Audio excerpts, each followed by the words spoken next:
What happens when a New York waitress, hiding from a dark past, is the only person in the room who understands a lie? When she serves dinner to Alessandro Salvatore, the most feared mafia boss in the city, she overhears a $200 million scam unfolding in a language no one else understands. She has one choice: stay silent and stay safe, or speak the 4 words that will save him, and possibly end her life. This is a fake.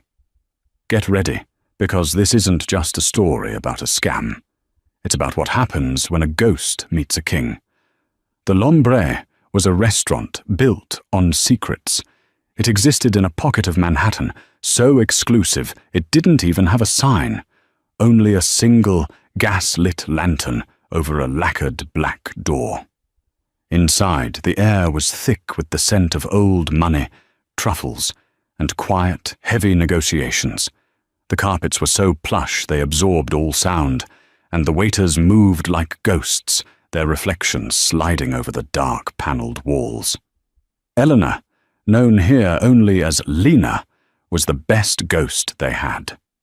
For 2 years, she had perfected the art of being invisible.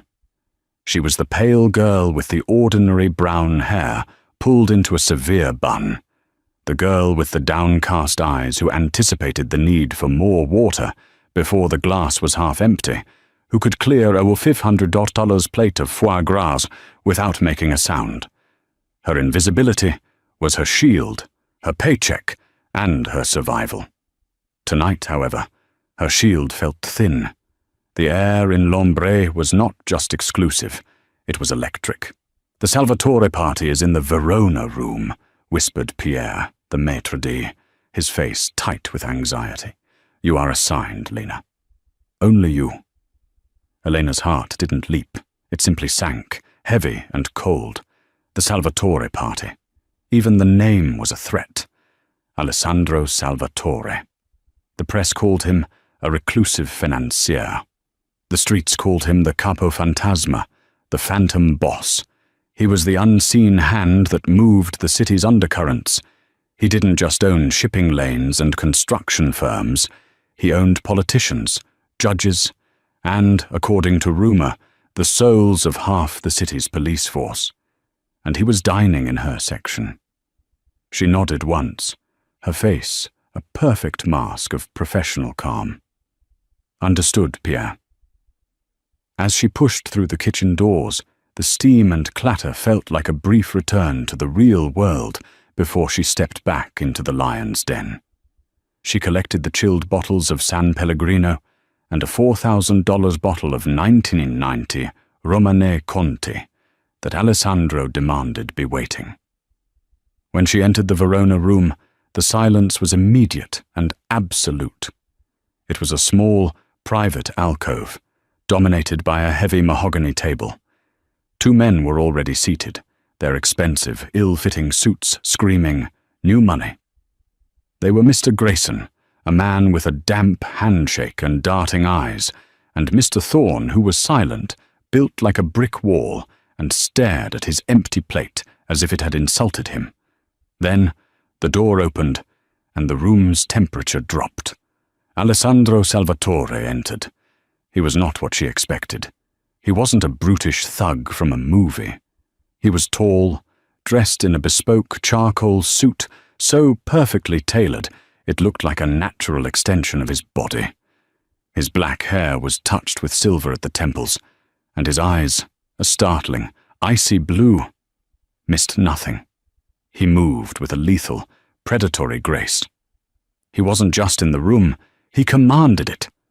With him were his 2 shadows, Marcus, his consigliere, an older man with the weary face of a scholar, and Luca, his personal bodyguard, who looked like he hadn't smiled since birth.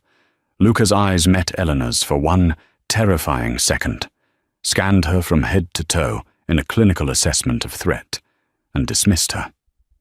She was just the waitress. She was invisible. "Mr. Salvatore, a pleasure," Grayson said, standing too quickly, his voice high and thin. Alessandro didn't answer. He simply sat at the head of the table, and Luca stood behind his right shoulder, perfectly still. "Let us begin," Alessandro said. His voice was a low, smooth baritone, laced with the gravel of old-world authority. Elena moved forward. This was the moment she'd dreaded, the wine service. Her hands, usually so steady, felt distant. She presented the bottle. Alessandro glanced at the label and gave a curt, almost imperceptible nod. As she began the ritual, the uncorking, the careful pour into the decanter, the conversation began, and Eleanor retreated into her invisible shell, listening only to the rhythm of the words, not their meaning.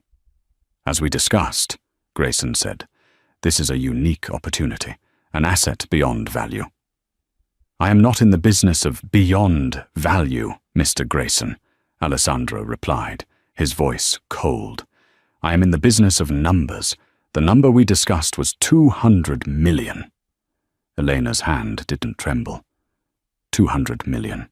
Indeed, a trifle for what is being offered. Grayson laughed nervously. "My associates in the Gulf, they are very particular.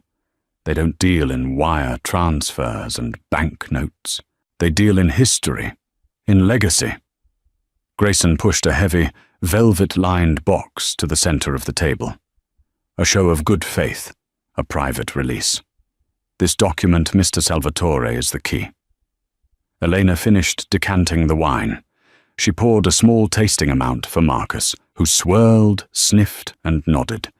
She began to move around the table, pouring for Alessandro first. Grayson, attempting to build rapport, leaned in and said something in a low voice. It was Arabic, or rather, a butchered, embarrassing attempt at it. "Al-Hadiya min al-Sheikh," Grayson managed, mangling the vowels. "A gift from the Sheikh." Alessandro's face remained stone. He clearly didn't understand the words, only the intent. But Elena understood, and as she stood by Alessandro's shoulder, a jolt went through her, so profound she almost dropped the heavy bottle. It wasn't Grayson's terrible pronunciation that shocked her. It was the quiet, contemptuous whisper that came from the other man. From Thorne. He hadn't moved, hadn't looked up from his plate, but he'd muttered just 2 words in a flawless, cutting dialect she knew as well as her own. A dialect that did not belong in a high-end deal. "Amsik al-Karuf," he whispered. "Seize the sheep." Elena froze. It was Egyptian street slang, a con man's phrase. It meant, the mark is ready to be fleeced. Her blood turned to ice. She kept pouring, her body on autopilot, but her mind was racing. This was a scam. These men were not representatives. They were predators.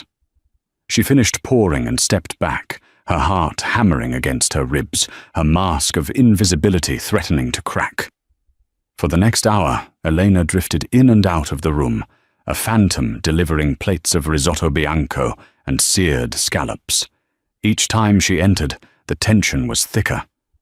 Grayson did all the talking, weaving a grand tapestry of lies. He spoke of a sovereign wealth fund in Dubai, of a lost collection of artifacts, and of mineral rights in a disputed territory that were unmenable by any public corporation, but could be privately acquired. The $200 million, he explained, was not a payment. It was a security deposit to unlock a vault in Geneva that held the true deeds. "This document," Grayson said, tapping the velvet box, "is the collateral. It is a 10th century Kufic manuscript, itself worth a fortune. But its real value is as a key. The Sheikh offers it to you as his partner." Alessandro Salvatore listened. He was a statue, his icy blue eyes fixed on Grayson, letting the man talk, letting him spin his web. He hadn't touched his food. "The transfer must be made tonight," Grayson urged, a sheen of sweat on his upper lip. "My associate, the Sheikh, he is a man of impulse. This window will close by midnight. And this key," Alessandro said, his first words in half an hour. He gestured to the box. "You guarantee its authenticity?" "Absolutely," Grayson proclaimed. "Authenticated by the finest experts. It is a sacred text, a promise." Thorn, the silent partner, shifted in his chair. He was the muscle, but he was also the expert. He was the one who really knew the con. Elena returned to clear the main courses. She moved to Alessandro's side. As she reached for his untouched plate, Grayson decided to add one more flourish of his cultural expertise. He opened the velvet box. Inside, resting on satin, was a small, leather-bound page. It was beautiful, covered in thick, angular Arabic script. "A masterpiece, isn't it?" Grayson said, his voice full of false reverence. Elena's eyes flicked to the page. She was not an art expert. She was not a historian. But for 10 years of her life, she had lived in Cairo. She had spent her childhood hiding in the dusty back rooms of the Khan El Khalili, her father, a cultural attaché who was more treasure hunter than diplomat. She had learned to read Kufic script before she could read English cursive. Her eyes scanned the page. It was beautiful, and it was old. But it wasn't a 10th century masterpiece. She recognized the slight hook on the Aleph character and the exaggerated curve of the nun. It was a specific style. She'd seen it before, on a piece her father had identified as a forgery from a notorious workshop. "The calligraphy is from the Al-Andalus period," Thorn said, speaking for the first time. His voice was a low rumble. "Infallible." Elena's gaze drifted from the script to the small, faded seal stamped in the bottom corner. It was a wax emblem depicting a stylized tree. Grayson was sliding a small, heavy laptop across the table. "The Geneva account is ready, Mr. Salvatore. Your transfer will authorize the release. 200 million. A simple keystroke." Alessandro looked at the document in the box. He looked at the laptop. Elena was clearing Grayson's plate. She could feel the vibration of Thorn's impatience next to her. He wanted this over. And then Thorn, believing himself safe in a room of ignorant Americans, muttered to Grayson again, his voice a low hiss of Arabic. "Yalla, al-sa'a tatakadam, akna al-ahmak, hurry up. The clock is ticking. Convince the fool."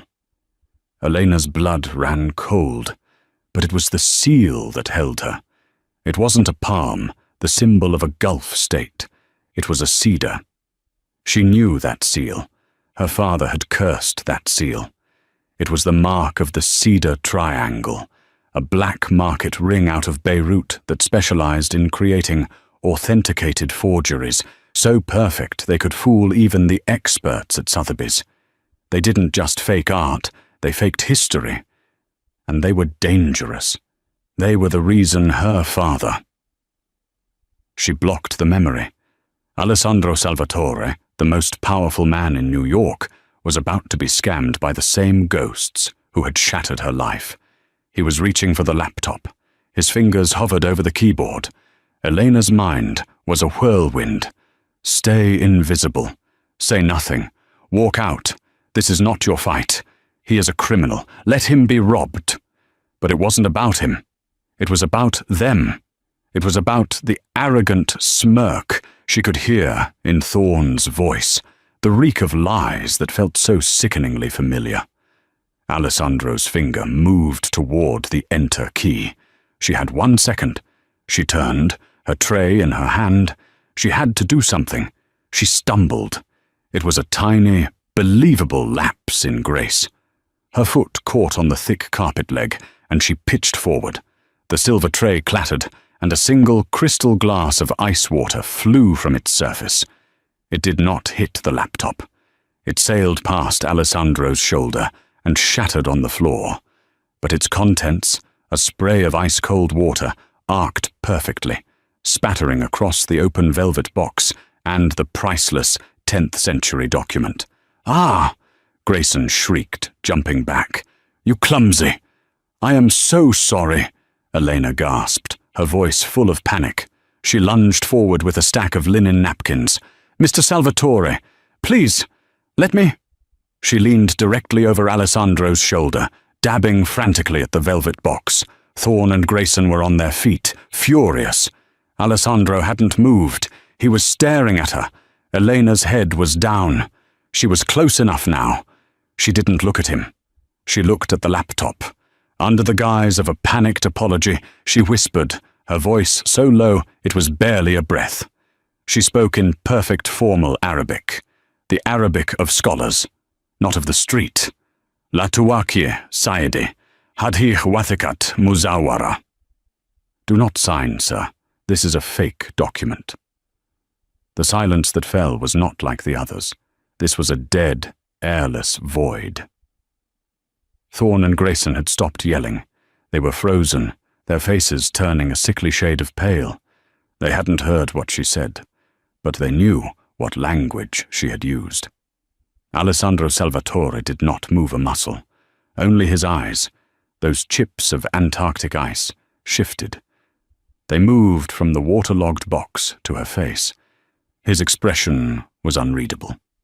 He replied, his own Arabic halting, the boardroom Arabic of a man who has learned just enough to negotiate oil deals. Mada kulti? What did you say? Elena knew, in that instant, there was no going back. Her invisibility was gone. She was exposed. She straightened up. She dropped the terrified waitress persona like a cloak. Her eyes, no longer downcast, met his. They were not brown, he realized. They were a deep, clear green. She switched to English, her voice as crisp and cold as the water she had spilled. I said, "Don't sign." She pointed a steady finger at the document, where the water was making the ancient ink run. Real 10th century Kufich ink, made from carbon and gum Arabic, would not run. This ink, a modern chemical composite, was bleeding a faint, telltale blue. "This is a fake," she said, the words echoing the title she'd one day inspire. Grayson erupted. "This is insane! Alessandro, she's a waitress! She ruined—" "Shut up!" Alessandro commanded. He didn't shout. The words were quiet, and they slit the air. Grayson obeyed instantly. Alessandro's gaze remained locked on Eleanor. "Explain." "The ink is running," Eleanor said simply. "It's modern, but that's just the sloppy part." She pointed to the wax seal, now melting slightly from the water's contact. "That seal. You were told this was from a Dubai sovereign fund. That seal is the mark of the Cedar Triangle, a forgery ring out of Beirut. They specialized in faking Kufich and Andalusian manuscripts in the late 90s. They were frauds." She then turned her gaze to Thorne, who looked like he was about to be sick. "And him," she said, her voice dripping with the contempt she had hidden for so long. "He doesn't speak the polite, educated Arabic of a Gulf negotiator. He's been whispering to his partner in street-level Egyptian slang. Just before I spilled the water, he told Mr. Grayson to hurry up and convince the fool. You, Mr. Salvatore, are the fool." The truth landed in the room with the force of a physical blow. Thorne didn't wait. He wasn't a con man. He was the muscle. He lunged. He wasn't aiming for Elena. He was aiming for Alessandro. But he never had a chance. Luca, the bodyguard who had been a statue for 2 hours, moved. He was not a man. He was a bolt of lightning. In one fluid motion, he intercepted Thorne's lunge, blocked the small ceramic blade that had appeared in Thorne's hand, and slammed his palm into Thorne's throat. Thorne collapsed, choking, his face purple. At the same instant, Marcus, the quiet consigliere, had Mr. Grayson pinned against the wall, a small silver pistol pressed neatly against his temple. Grayson was sobbing, his fine suit ruined. It had taken less than 3 seconds. Elena hadn't even flinched. She just stood, her hands clasped behind her back, breathing evenly. The Verona room was silent again, save for Thorne's gagging. Alessandro Salvatore slowly rose from his chair. He walked around the table, his expensive shoes silent on the thick carpet. He stopped directly in front of Elena. He was a full head taller than her. He looked down at her, his blue eyes searching her face, dissecting her. He was not grateful. He was not angry. He was calculating. She had just saved him $200 million. She had unmasked a high-level con. She had revealed knowledge of international forgery rings and multiple obscure Arabic dialects. This Lena, this invisible girl, was the most dangerous person in the room. "You," he said, his voice a soft rumble. "Who the hell are you?" Elena met his gaze. "I'm the waitress who just saved you $200 million. A shadow of a smile touched Alessandro's lips, a terrifying, humorless expression. "You are," he agreed, "which means you're either a spectacular coincidence or you're a plant from a rival. Either way, you know too much." He turned to his consigliere. "Marcus, get them out of here. Use the service entrance.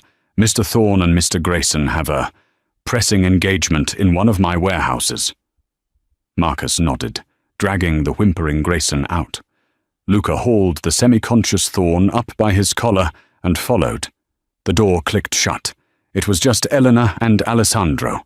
The remnants of a $10,000 meal sat between them. "Pierre!" Alessandro called out, not raising his voice. The maître d' appeared instantly, his face ashen. "Mr. Salvatore, is everything—" "Everything is perfect," Alessandro said. "My compliments to the chef. Lena, however, will be leaving with me. She's not feeling well. Have her coat brought." "Sir." Pierre looked at Elena, confused. Elena's blood ran cold. This was it. She wasn't being thanked. She was being taken. "It's all right, Pierre," Elena said, her voice surprisingly steady. "I'll get my things." "No," Alessandro said, placing a gentle proprietary hand on her elbow. His touch was electric, a brand. "Luca will get your things. You're coming with me. Now. For your protection." It was not a request. It was a command. As he guided her out of the Verona room, past the stunned staff and the oblivious diners, Elena realized her mistake. She had run from the wolves in Beirut, only to leap into the cage of the lion in New York. Her old life was over. Her new one, as the property of Alessandro Salvatore, had just begun. The ride from Lombre was silent and terrifying. Elena was seated in the back of a black, armored Bentley, a car so quiet it felt like a sensory deprivation chamber. Alessandro sat opposite her, not next to her, observing her as a scientist might observe a volatile, unknown element. Luca drove, and Marcus rode shotgun. The windows were tinted so dark that the glittering lights of Manhattan were reduced to blurry, distant smudges. Elena's mind was working frantically, sorting through options, escape routes, and identities. She had a go bag under the floorboards of her tiny apartment. It had a fake passport, Canadian this time, $10,000 in cash, and a burner phone. It was useless to her now. They weren't heading to a warehouse. They weren't driving to the docks. They crossed the bridge and drove to a part of the city that didn't exist on maps, a sprawling, high-walled compound hidden in plain sight, masquerading as a private historical trust. The car passed through 2 sets of wrought-iron gates and stopped in a cobblestone courtyard. Alessandro exited the car and simply waited for her. He didn't grab her. He didn't threaten. He just expected. Elena stepped out. The air was cool. "Welcome to my home," he said, as if she were a guest for dinner. The home was a mansion, a dark stone edifice that looked like it had been stolen from the hills of Sicily and dropped in the middle of New York. Inside, it was not the gaudy palace of a new money criminal. It was like l'ombre, all dark wood, priceless tapestries, and heavy ancestral silence. "Luca," Alessandro said, "show Miss, whatever her name is, to the Azure suite. Give her what she needs, and stay outside her door." He turned to Elena. "We will talk in the morning. Do not try to leave. The doors are locked, the windows are bulletproof, and the grounds are monitored. You are perfectly safe. From everyone but me."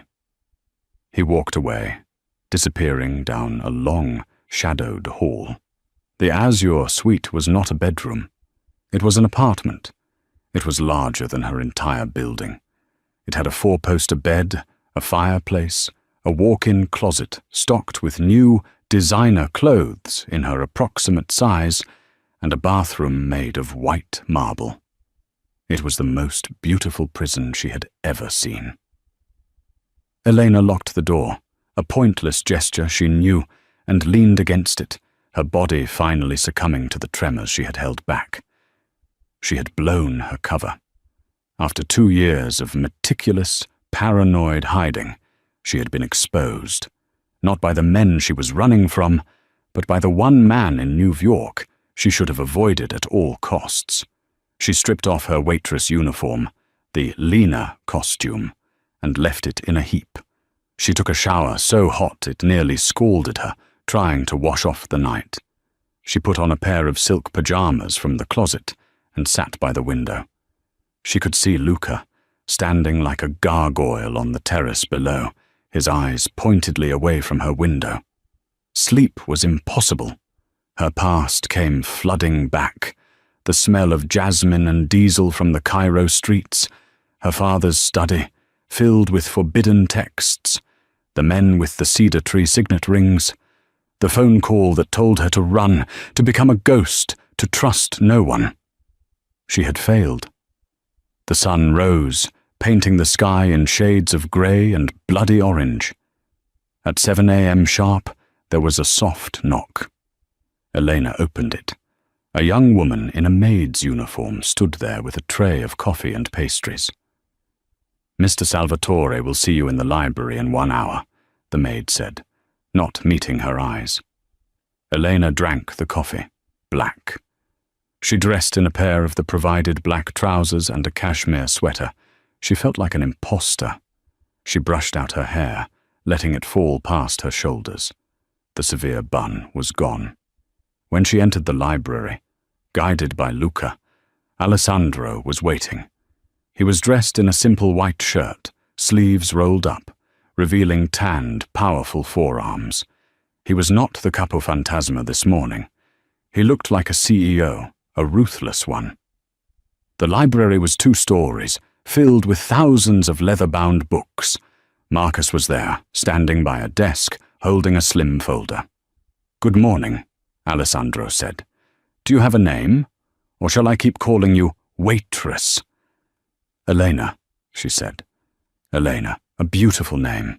It's a shame it's a lie." Elena tensed. "It's my name."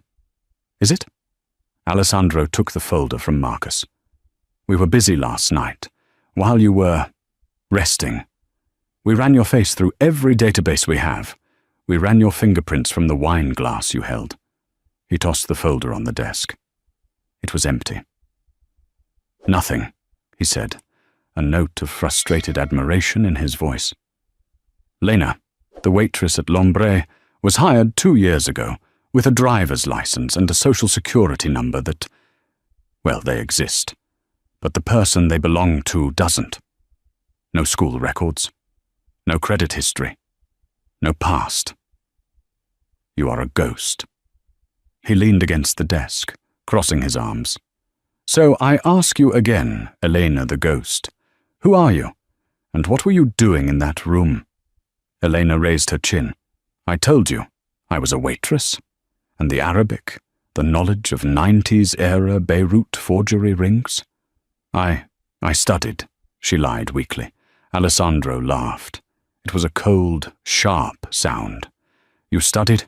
You are a brilliant liar, Elena, but not that brilliant. Last night you saved me from a $200 million loss. That buys you one, and only one, chance to tell me the truth. If you lie to me again, I will hand you to Luca, and he will find out who you are, and you will not enjoy his methods. Do you understand?" Elena looked at Luca, who was watching her with dead, patient eyes. She believed him. She took a breath. "I can't tell you. It's not. You don't know who you're dealing with." "Oh?" Alessandro's interest was piqued. "You mean Thorne and Grayson? They are currently explaining themselves. Thorne, it turns out, is very talkative when properly motivated. He works for a group. He calls them Al-Assad, the Lion." Elena flinched, a tiny involuntary movement, but Alessandro saw it. "No," she whispered. "Not Al-Assad. Al-Sakr. The Falcon," Alessandro corrected himself, his eyes lighting up. "He had her. The Falcon. Yes, you know them." Elena sagged. The jig was up. "You call them the Falcon. I've heard them called the Scimitar. They are the ones I'm running from." Alessandro absorbed her words, his expression shifting from suspicion to intense, calculating focus. He waved a dismissive hand. Luca and Marcus exited the library, closing the heavy oak doors behind them, encasing Alessandro and Elena in a soundproof tomb of literature. "You're running from them," Alessandro stated. "It wasn't a question. The men who tried to scam me are the men you are hiding from. That is a very interesting coincidence." "It wasn't a coincidence," Elena said, her voice low. She was tired. The adrenaline was gone, leaving only a bone-deep weariness. "They operate in the world of high-value antiquities and historical assets. That's their hunting ground. It was my father's world." She walked to the window, looking out over the manicured, prison-like garden. "My name is Elena Rostova. My father, he was Dr. Mikhail Rostov. He was a cultural attaché at the embassy in Cairo, but that was his cover. He was an antiquities expert, the best in the world. Museums, governments, private collectors, they all used him to authenticate priceless artifacts." Alessandro listened, his stillness unnerving. "About 3 years ago, he was approached by them. The Scimitar. They wanted him to authenticate a forgery, a massive one, a lost charter they discovered, which would have given them false claim to a massive oil reserve. It was $1 billion con. My father, he was an academic. He was proud. He refused." She paused, the memory still sharp. "They don't take no for an answer. They framed him. They manufactured evidence that he was the forger, that he was the one trying to defraud the Egyptian government. They ruined his name. But that wasn't enough. They killed him," Alessandro said. "Yes," Elena whispered. "They staged it as a suicide. But before they did, he called me. He told me to run. He said they wouldn't just kill him. They would come for me. He had a ledger, a black book where he documented every dealing he ever had, including all his research on their operations, their forgeries, their contacts, their front companies. He told me he'd hidden it. And they think you have it," Alessandro concluded. "They think I have it," she confirmed, turning to face him. "So I ran. I disappeared. I burned my identity, used every skill my father taught me, the languages, the history, to become someone else, to become no one. I became Lena, the invisible waitress, hiding in the one city big enough to get lost in." She looked him in the eye. "Until last night, when I saw that seal, the Cedar Triangle. That was one of their front groups. I knew it. I saw them trying to pull the same kind of scam they used to ruin my father. I couldn't let it happen. I couldn't stay invisible." The library was silent. Alessandro stared at her, truly seeing her for the first time. Not as a waitress, not as a con artist, but as a survivor. A woman who had been through the fire and come out as tempered steel. "Thorne and Grayson," he said finally.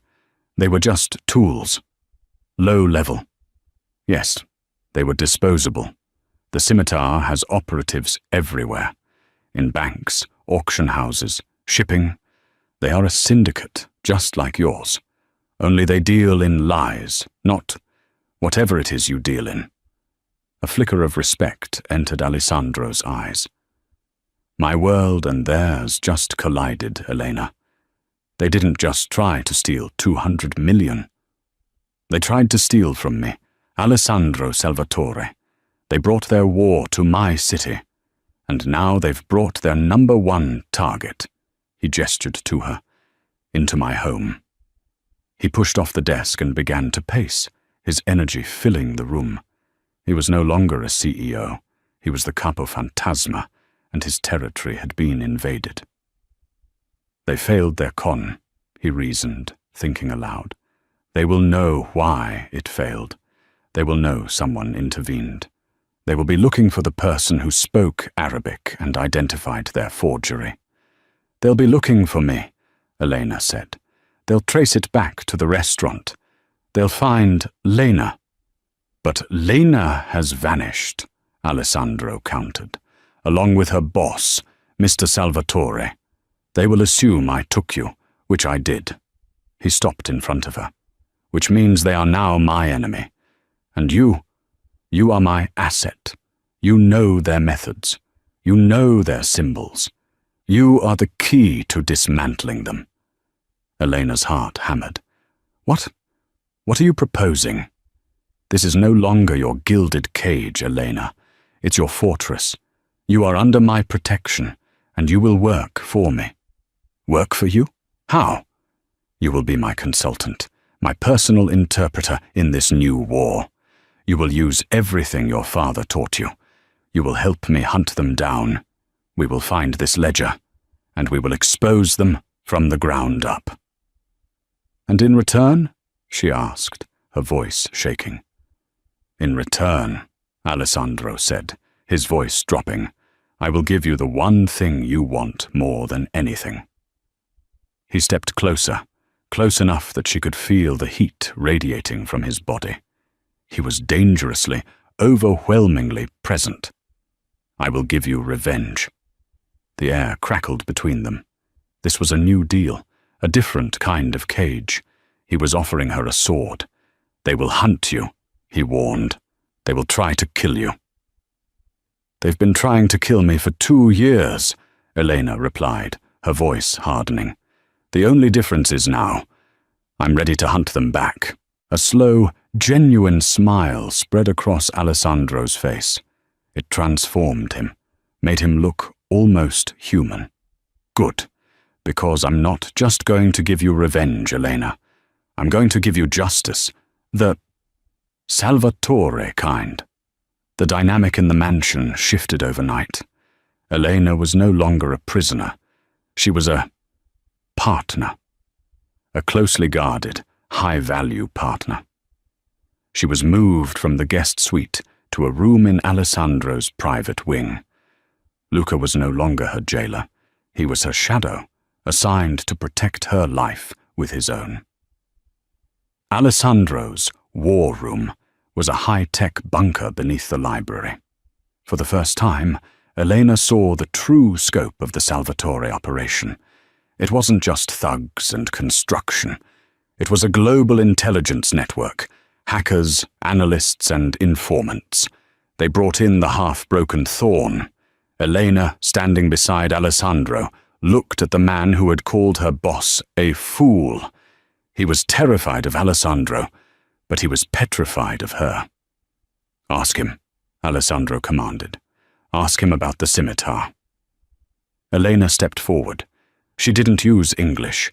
She didn't use formal Arabic. She used the same hard, gutter-level Egyptian slang he had used. "Tickle him," she snapped. "Speak. Who is your contact in New York?" Thorne's eyes went wide. To hear this language from this woman, standing next to this man, it broke him. He confessed everything. The Scimitar's New York operation was run by a man they only knew as Silas.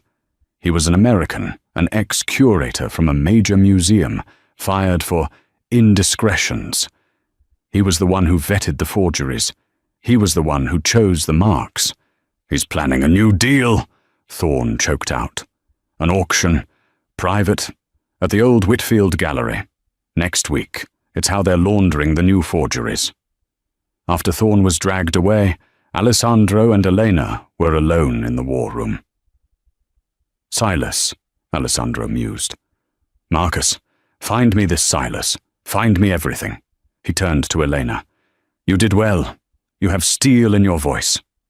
"I learned it from men like him," she said. The days that followed were a blur of adrenaline. Elena lived and breathed the hunt.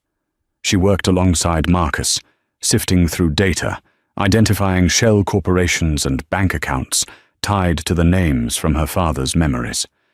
She taught Alessandro's men the difference between a real antiquity and a high-end fake. She and Alessandro worked side by side, long into the night, fueled by coffee and a shared, obsessive energy. She saw the man behind the capo. He was brilliant, strategic, and utterly ruthless. He, in turn, saw her. He saw her intelligence, her courage, and the deep, abiding wound from her past. One evening they were reviewing shipping manifests in the library. "You're not just doing this for your father," he said, not looking up from a file. "He was my father," she said defensively. "He's been gone for 3 years. You're not just running from something. You're running to something." "What is it?" Elena hesitated. "I'm running to be free, to stop looking over my shoulder, to have a life that is my own." Alessandro finally looked up, his blue eyes intense. "Freedom isn't given, Elena. It's taken. You're taking it back, one day at a time. I respect that." The small, grudging admission felt more intimate than a kiss. The air between them was thick with an unspoken, dangerous chemistry. He was the dark night protector she never knew she needed. She was the brilliant, unexpected light in his dark world. The Scimitar, however, did not remain idle. They knew their $200 million con had failed. They knew their men, Grayson and Thorne, had vanished. And they knew a waitress was involved. The attack came on a Tuesday. Alessandro had insisted Elena get some air. They were walking in the walled garden, Luca 10 paces behind, when Elena felt it. A flicker of light. It wasn't a camera. It was a glint. "Sniper!" she screamed, tackling Alessandro Salvatore, the most feared man in the city, to the ground. She was a second too late. A high-velocity round cracked the air where Alessandro's head had been, shattering a stone urn behind them. "Down!" Luca roared, drawing his weapon and returning fire toward a distant rooftop. Another shot, and another. They were pinned. Alessandro, recovering from the shock of being tackled by her, reacted instantly. He didn't run for cover. He covered her. He rolled, pulling her beneath his own larger, stronger body, shielding her from the gunfire. "You're okay," he growled in her ear, his voice a low vibration against her body. "They won't get through me." She was pressed against his chest, her face buried in his suit, which smelled of expensive cologne and ozone. She could feel the steady, powerful thump of his heart against her cheek. He was completely calm. Luca was on his comms, roaring orders. "Hostile east wall! All units converge!" More shots rained down, chipping the stone balustrade they were hiding behind. "You saved my life," Alessandro murmured, his breath hot on her ear. "We're not safe yet," she panted, her terror mixing with a strange, intoxicating rush. "We will be." A volley of gunfire erupted from the house as Alessandro's security team engaged the sniper. The shooting stopped. After a long, tense silence, Luca's voice came over the comms. "Target neutralized, boss. The perimeter is secure."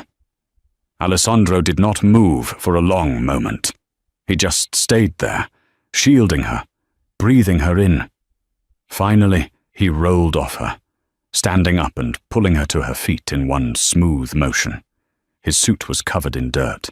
There was a cut on his cheek, but his eyes were on her. They were blazing with something new. Not just respect, not just intrigue, possession. "You're fast," he said, his thumb coming up to brush a speck of dirt from her cheek. His touch lingered. "I've been running for a long time," she whispered, her body trembling from the impact. "No more running," he said, his voice a vow. "From now on, we are the ones who hunt." He didn't let her go. He kept his hand on her arm, guiding her back inside, his touch a possessive, protective brand. The line between them had been irrevocably crossed. She had saved his life, and he had shielded hers.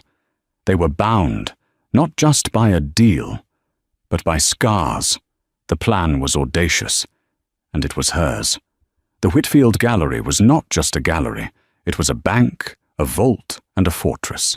The guest list for Silas's private auction, now just an hour away, was a global roster of sharks in bespoke suits, billionaires with hollow morals, and black market dealers who traded in history. Elena stood in the center of her suite in Alessandro's mansion, her reflection staring back at her from a floor-to-ceiling mirror. She was no longer Lena the waitress, a shadow in a bun and apron. She was not Elena the ghost, running from a past that wasn't real. Dressed in a floor-length, emerald green gown, the exact color of her eyes, she was a queen. The dress was a weapon, simple, severe, and stunning. Her hair, no longer hidden, fell in dark waves. The door opened. Alessandro entered, and for the first time, Elena saw him pause. He was in a perfectly tailored tuxedo, the unofficial uniform of the powerful. But his eyes were on her. He drank her in, a slow, appreciative, and utterly possessive appraisal. "Mikhail Rostov's daughter," he said, his voice rougher than usual.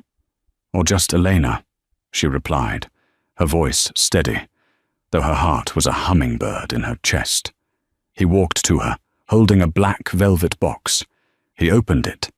Inside, resting on white satin, was a river of diamonds, a necklace so bright it seemed to steal the light from the room. "To complete the costume," he said. She turned, lifting her hair. He stepped behind her. His fingers, large and warm, brushed the bare skin of her neck as he fastened the clasp. The diamonds were cold, a stark contrast to his touch, which was electric. He didn't move away. His hands rested on her bare shoulders, his presence a heavy, protective weight. "Are you afraid?" he asked, his voice a low rumble in her ear. "Terrified," she admitted, meeting his gaze in the mirror. "But not of you. Not anymore." "Good," he said, "because you are not walking in there alone." He turned her around, his gaze intense. "This ends tonight, Elena. Whatever happens, whatever he says, I will not let them harm you." He leaned in, and his lips brushed hers. It was not a kiss of passion. Not yet. It was a promise, a seal, a brand. The Whitfield Gallery was a gleaming, cold cathedral of white marble and glass. The air was hushed, the only sound the clinking of champagne flutes and the murmur of vast fortunes. Silas met them in a private viewing room on the 3rd floor, a sterile white box dominated by a single, spotlighted sculpture. Silas, the ex-curator, was slick and handsome, with the easy smile and dead eyes of a sociopath. "Miss Rostova," he smiled, gliding towards them. "A distinct and unexpected pleasure. And your associate." He gave Alessandro a dismissive glance, mistaking him for a brutish bodyguard, a wealthy gorilla on a leash.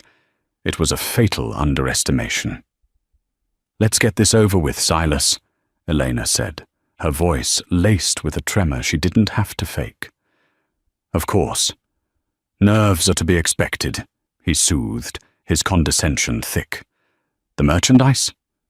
With a steady hand, Eleanor produced the single, aged page, a brilliant forgery created by Alessandro's own network, detailing 2 of the scimitar's known buyers. Silas took it, his eyes lighting up with greed. He examined it under a loupe, his smile widening. Impressive. Your father's work, no doubt. The man was a true artist. He looked up. My client will be very pleased. He's just arriving now. The door behind them hissed open. But it wasn't a client. It was 2 of the scimitar's guards, large men in dark suits, their hands inside their jackets. Alessandro didn't flinch, but Elena felt his entire body go rigid beside her. A trap, Alessandro murmured. A reclamation, Silas corrected, his slimy persona vanishing, replaced by cold malice. You didn't really think I'd let you leave, did you? You've been a ghost for 2 years, Elena, a loose end. We've been looking for you for a long time. He stepped closer. The ledger. The real one. Where is it? Right here, Alessandro said. He didn't look at Silas. He looked at Elena. He tapped the small emerald pin on his lapel, a gift from her, matching her dress. It was a microphone. Luca. Now. For a split second. Nothing. Silas smirked. No one is coming to save. The world ended. The gallery's fire alarms blared, a deafening shriek. The lights cut out, plunging the room into darkness, only to be replaced by the pulsing, chaotic flashes of red emergency strobes. Outside the room, Elena could hear screams and the crash of glass. Silas, in a panic, lunged for Elena. Get her! He never touched her. Alessandro moved. He was not a man. He was a shadow, a force of nature. In the flashing red light, Elena saw a tableau of violence. Alessandro intercepted Silas's lunge with a brutal, efficient strike to the throat that sent Silas sprawling, choking. One guard raised his weapon. Alessandro was already moving, disarming him with a sharp crack of bone. The second guard turned, but Luca was suddenly there, having entered through a side door, a silent, dark angel of death. It was not a brawl. It was an execution. In less than 10 seconds, the room was still. The alarms were silent, cut off at the source. The only sound was Silas, wheezing on the white marble floor. Alessandro stood over him, straightening his tuxedo cuffs. He was untouched. He looked at the gasping man, his face a mask of cold fury. "The war is over," Alessandro growled. You idiot," Silas choked, blood flecking his lips. He started to laugh, a wet, rattling sound that turned Elena's blood to ice.